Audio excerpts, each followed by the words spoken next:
Out of all the sections in what is currently the fastest route of Ocarina of Time 80% to date, GIM has gained a reputation for its difficulty and complexity.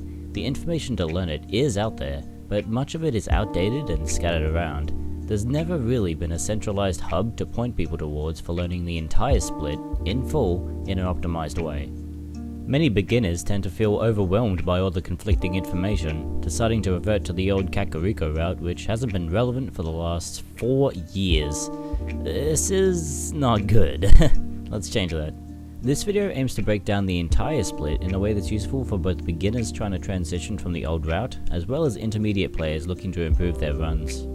In order to not waste your time too much, particularly for people already familiar with speedrunning OOT, this video is also going to assume you already have a basic understanding of how GIM works, as well as certain other minor glitches like Navi Skip, ISG, and certain oddities of how the camera behaves during out of bounds. If you don't already have that knowledge, there's a video by Jelster that I've linked in the description that I would recommend as a primer before you continue with this tutorial. It explains the what, how, and why of these glitches in the context of a no wrong warp category run, but the explanations are detailed enough to be suitable for our needs in any percent. Now, before that said, let's get started. Now, there's a barber here to our right as we enter. If you miss getting damaged on your way into Deku, it's most optimal to take damage here to cover your earlier mistake. By the way, this whole section before ISG is actually not bad to practice your optimal rolling. There should be 5 before the Navi Skip and 3 before the ISG if you did it right. If the Skulltula spots you immediately while he's still off camera, there's an audio cue from him glowing purple to indicate that you should delay your movement. Climbing up 7 times and right 3 times here ensures that the Skulltula can't catch you if he starts charging as you go around him. Recenter the camera afterward to more easily gauge your ascent. The second Skulltula might also spot you as you climb past him. There's a 3 climb animation leeway between when he glows purple and when he actually begins to charge. You can use this to your advantage to keep climbing as fast as possible without wasting any time by manually waiting for him to turn around. From here there's just 2 right climb motions before dropping down. However, the exact position Link is in at this time can change depending on the exact angle you originally started climbing the vines in the first place. Pay attention to Link's boots in comparison to this white texture on the wall. He should be in the middle of it as he drops down. You may need to do this mid-climb because otherwise you'll kill the Skulltula as you hover on him if you're too far to the right. Now comes the web break. There are actually 5 different methods after Skulltula hovering to achieve this, but the one I'm going to focus on is the target skull method. It was found in mid-July by myself with some help from JavaScript. Shoutouts to him for the comparison you're seeing right now. Not only is this method faster than the old left side method by landing closer to the corner for the follow-up, it only uses a single side roll and a regular side hop in its setup instead of a backward side hop, cutting out what is now an unnecessary 1-frame motion that could ruin your run. With that in mind, I would recommend this method for anyone not trying to achieve world record. Right side GIM or new GIM is currently still the fastest method, however it requires you to equip stick early as part of the setup. So for anyone that pause buffers anything in the GIM split or the B1 jump itself, it's not worth the extra 2 seconds you need to dedicate to that early pause. Right side GIM requires the backward side hop anyway, raising the skill cap even more. Alright, so with all that out of the way, let's go through how exactly this method is performed. After landing on the Skulltula, let go of target and shield. This will allow Link to manually adjust his angle while still in the hovering state from the earlier ISG. Use either down ESS or down right ESS with a roll to perform a side roll, allowing you just enough of an angle that Navi flies towards the Skulltula you landed on.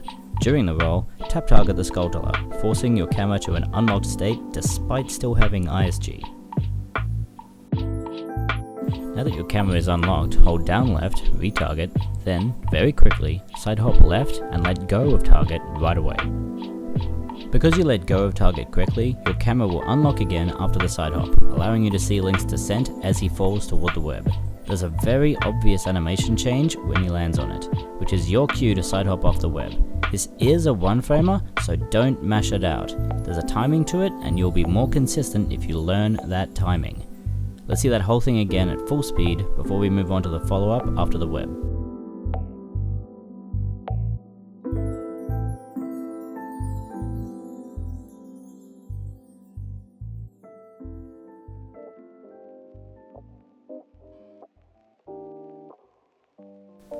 Target the wall before side hopping once, untarget as soon as you're comfortable, and hit neutral B for a horizontal slice. That part's important because any other kind of attack won't give you the desired recoil distance that we need for the setup. Wait for the slash animation to finish before side hopping to the right 4 times. If you accidentally sidewalk for even 1 frame during these hops, the setup will fail. Flick the stick back to neutral after each side hop instead of holding right the entire time to help eliminate the possibility of human error. Keep target held as you climb 1 down then 1 left here on the vines. Release target once the climbing animation ends, before dropping down. Releasing target early, before the climbing animation ends, or late, after you've already dropped from the vines, causes the setup to fail, so pay close attention to your inputs when you're learning this. As you fall, you'll notice some water appear in our field of view. If you hold up here from exactly the second frame of this water appearing, we can use a damage boost from the gold Skulltula below us to clip out of bounds. After you've hit the Skulltula, revert the analog stick back to neutral and tap target once. The camera will automatically recenter itself when it can. There's no need to keep target held the entire time. This is the next 1 frame that this setup uses. Now that we've got the frame we're looking for, hold down on the analog stick until you hear 2 wubs. As soon as Link is in position, his momentum will stop and he'll begin treading water. Start counting how many times he bobs down into the water while you flick your analog stick in a way that correctly angles him in preparation for the upcoming dive cancel. The dive cancel timing isn't frame perfect, just aim for when he's ascending upward after his 7th bob, but before he starts bobbing downward.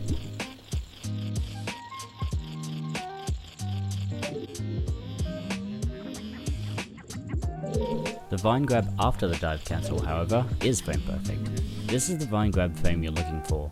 It only works from a deep bob and only from this 1 frame of Link surfacing animation. Thankfully with this setup, the instant cycle, we don't have to react to when the deep bob actually happens like we used to. It'll always be the same, so we can just rely on muscle memory since we know it's going to work ahead of time. As far as visual cues go, notice how Link's shield is fully unsubmerged from the water. This is the first frame it appears like this, so use that cue to get more comfortable with the timing. Okay, now let's see it all at full speed after the Skulltula clip where you start holding down. I'm going to deliberately hide the bob count prompt to help train your eyes. Can you tell without it?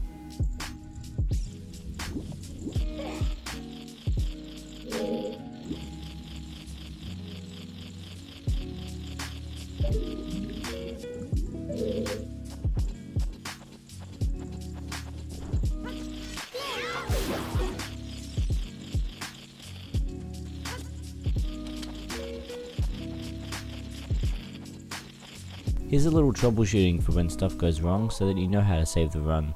If you accidentally pause buffer 1 frame early before the perfect water frame, it's unnecessary to waste an extra 2 seconds pausing again to try and get the perfect water frame to even appear.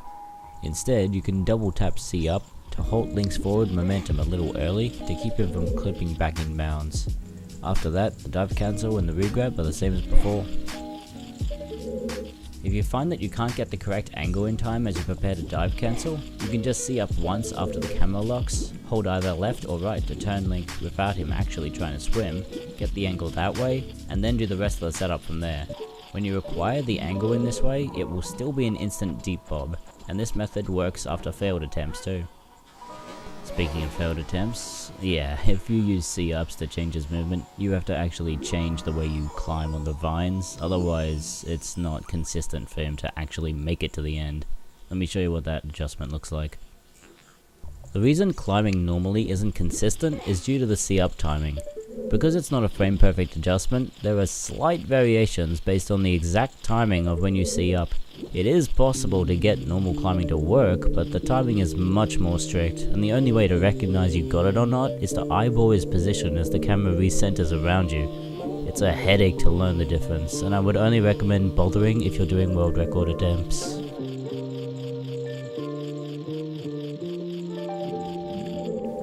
One right, one up, 5 rights, 1 up, 1 right. Then just a quick draw jump slash, and away you go.